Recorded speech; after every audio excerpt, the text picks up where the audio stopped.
উঠেই আগে ধোয়াধুয়ি করলাম, এখন ব্রাশ করবো, ব্রাশ করা হয়নি এখনো। আর জুইকে ডেকে তুলি, আজকে শনিবার তো ওর ঘুমটাই ভাঙেনি। ভাবলাম থাক, স্কুলে যাবে না আজকে, তো যায়নি, এই যে এখনো পর্যন্ত ঘুমাচ্ছে। এই যে বাসনটা শুধু মেজেছি, গুছিয়ে রাখিনি, টেবিল এখনো পরিষ্কার করা হয়নি। আর ঝুড়িতে দেখতেই পাচ্ছ অনেক কাঁচা লঙ্কা, তো কাঁচা লঙ্কাগুলো সবগুলোর কিন্তু বোটা এবার ছাড়িয়ে রেখে দিয়েছি যাতে তাড়াতাড়ি নষ্ট না হয়। আর এতগুলো কাঁচা লঙ্কা খাই তো এই সবজিতে 2-3টা করে। ঝালটা যেহেতু আমরা একটু কমই খাই, তো এই জন্য লঙ্কাগুলো অনেক দিন পর্যন্ত থাকে। আর এতদিন হয়ে যায় যে আমাদের খাওয়া শেষ হয় না, কিন্তু লঙ্কা শুকিয়ে যায়, নষ্ট হয়ে যায়। তো প্রত্যেক দিন এদিকে টেবিল মোছার সাথে সাথে ওদিকে মিক্সচার মেশিনটা, তারপরে জগটা সব মুছে টুছে রেখে দিই, নাহলে এই যেহেতু পর্দাটা খোলা থাকে সারাটা দিনে, তো একটু ধুলাবালি পড়ে। মেশিনে ব্যবহার করার জন্য যে জগগুলো সেগুলো আমি মাঝি বাইরে বের করে কলের পাড়ে নিয়ে গিয়ে, কিন্তু মেশিনটা তো আর বের করা যায় না, তাই মুছেই রেখে দিই। আর মিক্সচারের কথা বলতেই এদিকে মনে পড়ে গেল যে 2টা জগ আমার নষ্ট হয়ে পড়ে আছে, জগ 2টা নিয়ে যাব বাজারে, কারণ ওই যে ছোট যে হাতের মেশিনটা যেটা জুস বানানোর জন্য, কিন্তু জুস তো আর বানাই না, ওই কম মশলা বাটা হয় আর কি, তো পড়েই আছে।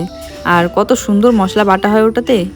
জুই এদিকে ঘুম থেকে উঠেই ওর বাবার সাথে চলে গিয়েছিল বাড়ির সামনে যে দোকানটা আছে বাড়ির পাশে, সেখানে। সকালবেলা উঠে কিছু না কিছু নিয়ে আসা প্রয়োজন পড়ে, যেমন এই যে দুধ নিয়ে আসে, কারণ কয়েকদিন ধরে যেহেতু দুধ নিয়ে আসা হচ্ছে না চা খাওয়ার জন্য। আমি বললাম একটু ওকে নিয়ে যাও ওদিকে, কারণ একটু হাঁটাচলা করলে ঘুমটাও কাটবে আর শরীরটাও ভালো লাগবে। সকালবেলা উঠে তাছাড়া সেরকম তো হাঁটাচলা করাই হয় না বাচ্চাদের। আগেকার দিনে বেশিরভাগ দেখতাম যে কত সকালবেলা উঠে বাচ্চারা বাবাদের সাথে হাঁটাচলা করতো, কিন্তু এখন এই যে সকালবেলা উঠেই তাড়াতাড়ি খেয়ে না খেয়ে পড়তে বসো, আবার মানে খেয়ে না খেয়ে বলতে খেয়ে পড়তে বসো, আবার স্কুল টিউশন টাইমটাই পাওয়া যায় না। এখানে ভাজতে অনেকটা সময় লাগে, কিন্তু তারপরে হয় না। ভাবছি যে কাঁঠালের বীজগুলো সেদ্ধ করে ডাল টাইপের কিছু একটু বানিয়ে খেতে হবে। সেদ্ধ করলে আবার খোসাগুলো খুব তাড়াতাড়ি উঠে যাবে।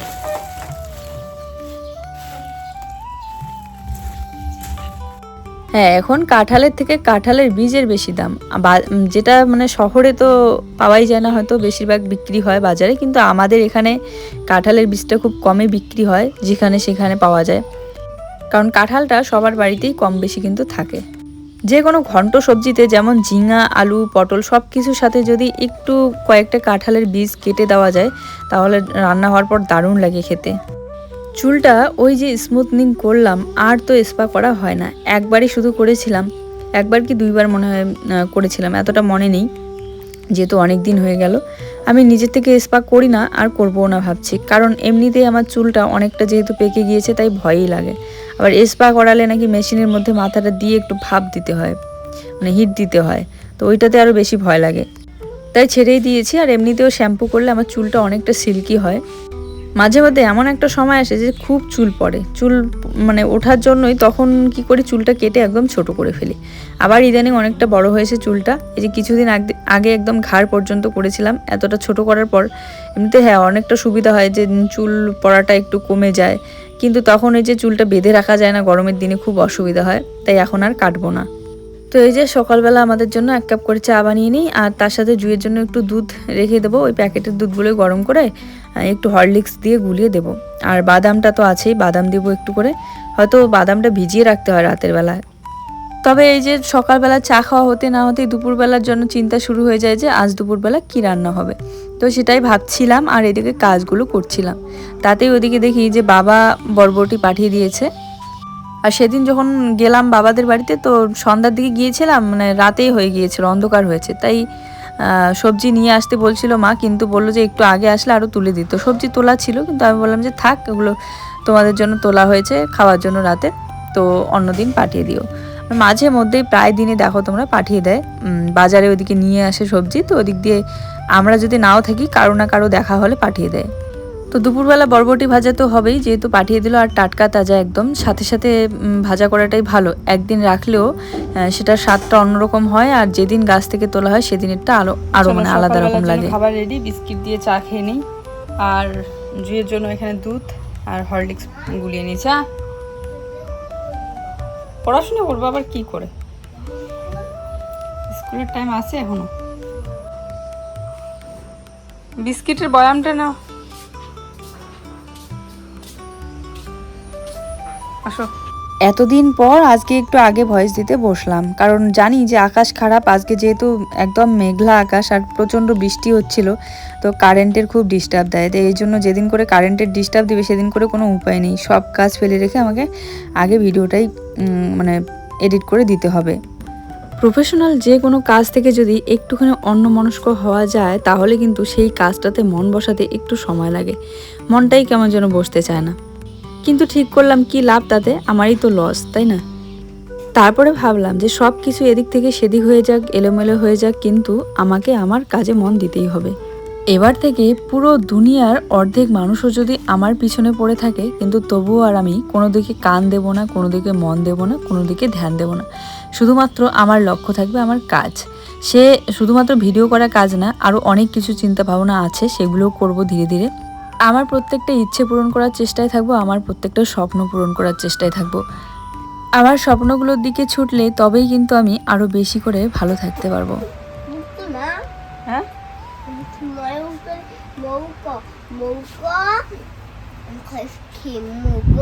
ওইটাও কোনো শব্দ হয় না। তাহলে বুঝছি ময়ূর আর হচ্ছে মৌখিক মৌখিক। এটা একটা শব্দ হয় না? হ্যাঁ, মৌখিক মৌখিক লেখা, তার জন্য মৌখিকে। হ্যাঁ, লেখো।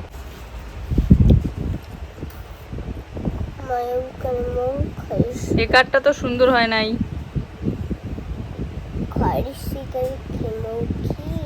দাগগুলো একটু বাড়ায় বাড়ায় দিবা, ঔকারের দাগটা। তো এখানে রান্না করছে, আমি জুইকে পড়াইলাম, তবে এখন বাজে 12টা, কারণ দেরি হয়ে গেলে খিদে পেয়ে যাবে, ওর কাছে পড়তে চায় না। কি রান্না হচ্ছে? ওরে বাবা, কি সুন্দর করে পটল কেটে ভেজে নিয়েছে। রান্না করতে অনেক সময় লাগে। ডিমগুলো ভাজা ভালো হয়েছে তো? ভেঙে যায় রে সিদ্ধ। তবু তো তোমার কাছে 3টে গোটা আছে, আমার কাছে তো সবগুলোই ভেঙে যায়। পটল দিয়ে ডিমের ঝোল, কলমি শাকটাও দিয়ে দাও। বদমাইশ, এই বদমাইশ। এটা কি দোলার জন্য? না না, এই দেখো এটা তো দুলছে, পর্দাটা দুলতে দুলতে কতটা লুজ করে দিচ্ছে। কথা কিছুতেই শুনবে না, সারাদিনে যখনই সময় পাবে টুক করে এসে পর্দাটার মধ্যে দোলনার মতো করে দুলতে শুরু করবে। ওর বাবা এত বলে যে ওটাতে না দুলতে, আসলে বাচ্চারা দোলনা খেলতে খুব পছন্দ করে। তো দেখো আজকে ডিমের ঝোলটা জাস্ট দারুণ হয়েছে, দেখতেও যেমন কালারফুল হয়েছে সেরকম কিন্তু খেতেও ভালো হয়েছে। পটল তারপরে আলু দিয়ে ডিমের ঝোল, ঝিঙা দিলেও ভালো লাগে, কিন্তু ঝিঙাটা ওই একটাই গাছের মধ্যে হয়েছিল।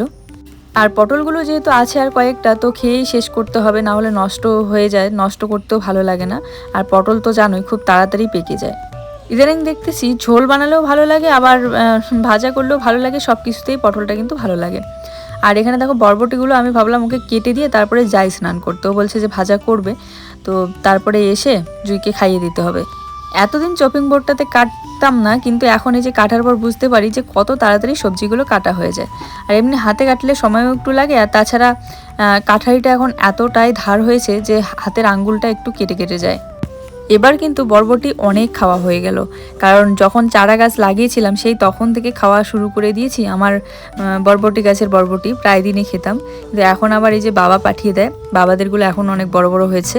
তবে দিনের বেলা গেলে তোমাদের সাথে শেয়ার করতে পারতাম কোথায় কিভাবে চাষ করা হয়েছে, কতগুলো হয়েছে, কিন্তু যেহেতু সেদিন রাতের বেলা গিয়েছিলাম, আর তাছাড়া সারাটা দিনে ভিডিও করা হয়নি, মুড ছিল না বলে, এজন্য শেয়ারও করা হয়নি। এবারে ইদানিং রান্নাগুলো আমাদের সকাল সকালে হয়ে যাচ্ছে, কারণ এই যে কারেন্ট চলে যায়, আকাশ যেহেতু খারাপ থাকে, বর্ষাকাল বলে কথা, কখন বৃষ্টি চলে আসে, বিদ্যুৎ চমকায়, তো এই জন্য সকাল সকাল রান্নাটা করলেই হয়।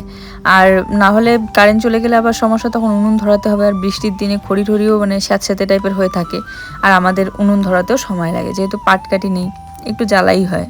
তাছাড়া চেষ্টা করছি বাচ্চাকেও একদমই টাইম খাবারটা দিতে, যাতে দেরি পর্যন্ত ওর খিদে না থাকে পেটে, সবসময় টুকটাক কিছু না কিছু খেতে দেই। আর না, এই যে সবাই বলে যে ওর শরীরটা কেন লাগে না, ও কি খায় না, কিন্তু এতদিন তো একটা ওর রোগ ছিল, তোমরা জানোই যে ওর নিউমোনিয়ার সমস্যা, হয়তো বা এখন অনেকটা কমে গিয়েছে, তবে শীতকাল আসলে তবেই বোঝা যাবে। এখন অনেকটা কিন্তু ঠিক আছে। অনেকের কাছে শুনেছিলাম যে বলে পুকুরে যখন নিজের থেকে সাঁতার কাটতে পারবে বা ডুব দিতে পারবে, তখন সুস্থ হয়ে যাবে।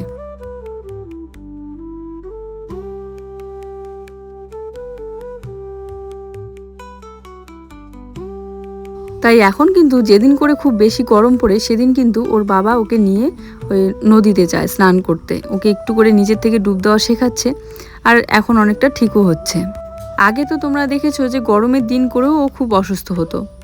তো বরবটিটা কেটে রেখে আমি গিয়েছিলাম স্নান করতে। এই যে স্নান করে কয়েকটা জামা কাপড় ধুয়ে দিলাম, আজ বেশি আর ধোয়াধুয়ি করলাম না।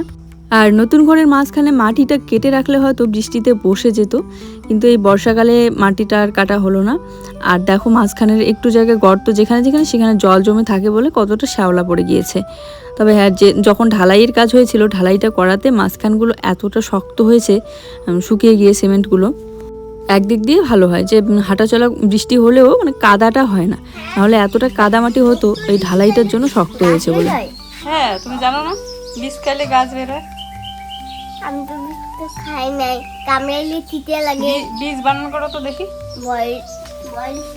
আলু আর পটল দিয়ে মাখা দিবে। তো আমি এই যে স্নান করে আসলাম, ও আবার এদিকে বরবটি ভাজা করছে। সবে আসলাম দেখি, আমি কেটে রেখে গিয়েছি, ও ভাজা করছে।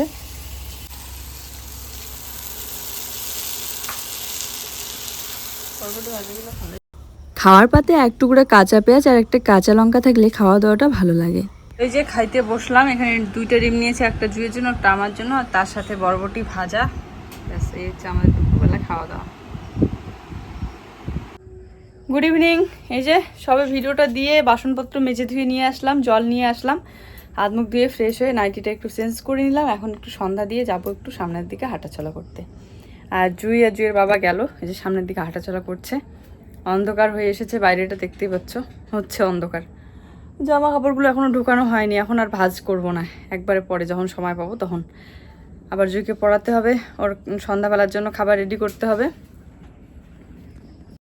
এই লাইটটা অন করতে গিয়ে সেদিন একটু শর্ট এই যে করেছি। এদিকে লাইটটা ছিল, এই লাইটটা খুলে রান্নাঘরে লাগানো হয়েছে, কারণ ওই লাইটটা হচ্ছে একটু ডিস্টার্ব করছিল, তো এই জন্য খোলা হয়েছে। আর এই লাইটটা না থাকার কারণে অন্ধকার হয়ে থাকে জায়গাটা, মাঝে মধ্যেও চালু করা হয় না এই কালারফুল লাইটটা। এই যে আজকে অনেক দিন পর সন্ধ্যাবেলায় চালু করে দিলাম, অন করে দিলাম। আর এই জন্য কি হয়, চিকাগুলো একদম এই জায়গার চারপাশটা এত নোংরা করে ফেলে না অন্ধকার থাকলে, তখন প্রত্যেক দিন আমার ওইভাবেই পরিষ্কার করতে হয়।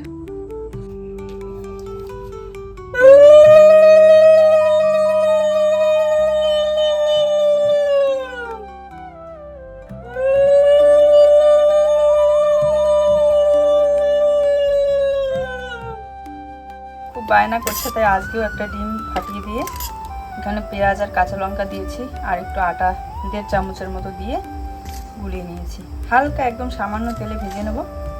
আর আজকে তো ডালটা বানানো হয়নি, তাই আজকে যে বরবটি ভাজা আছে, বরবটি ভাজা দিয়ে ওকে খাইয়ে দেবো।